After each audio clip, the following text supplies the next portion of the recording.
Hi అండి అందరికీ. ఇప్పుడు ఈ బఫ్ హ్యాండ్ ఎలా కుట్టాలనో చూపిస్తాను రండి. ఇది ఈజీ ట్రిక్ అండి. ఒక ట్రిక్తో ఈజీగా బఫ్ కుదురుతుంది. ఫస్ట్ మనము లైనింగ్ని అటాచ్ చేసుకుంటాము. మెయిన్ సైడ్ లైనింగ్ పెట్టి స్టిచ్ చేసుకోండి. మనం ఇక్కడ లైనింగ్ రివర్స్ వేసుకుంటా ఉన్నాము. అప్పుడు హ్యాండ్ ఈజీగా బిర్న అవుతుంది. ఫస్ట్ లైనింగ్ పెట్టి స్టిచ్ చేసుకోండి.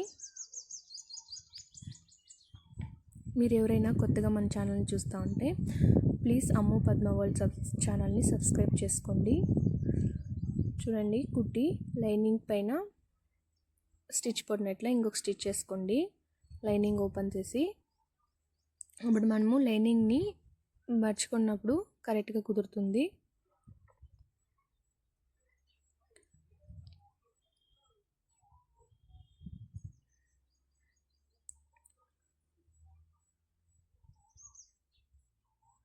ఇప్పుడు లైనింగ్ ఫుల్ హ్యాండ్కి అటాచ్ చేసుకుంటామండి.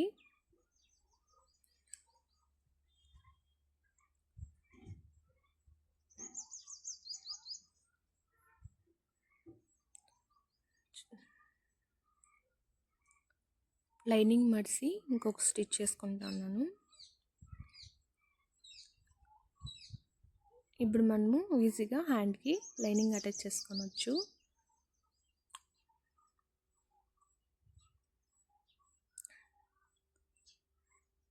చూడండి, ఇక్కడ మనము బఫ్కి ఎక్కడ ఇంకా మార్క్ చేసి ఉంటామో అక్కడ స్టిచ్ లూజ్ స్టిచ్ చేసుకోండి. 5వ నెంబర్లో పెట్టి లూజ్ స్టిచ్ చేసుకోరండి.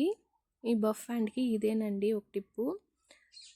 లూజ్ స్టిచ్ చేసుకొని వచ్చిందామంటే ఆ దారాన్ని పట్టి ఈడ్చిందామంటే బఫ్ కరెక్ట్గా కుదురుతుంది. చూడండి, నేను లూజ్ స్టిచ్ చేసినాను. ఇప్పుడు దారాన్ని పట్టి మనము నిదానంగా ఈడ్చినామంటే ఈజీగా బఫ్ వచ్చేస్తుందండి. అండ్ దానికి అవసరమే మీరు లూజ్ స్టిచ్ చేసుకోండి. చూడండి, ఇలా నిదానంగా లాగినామంటే బఫ్ వచ్చింది.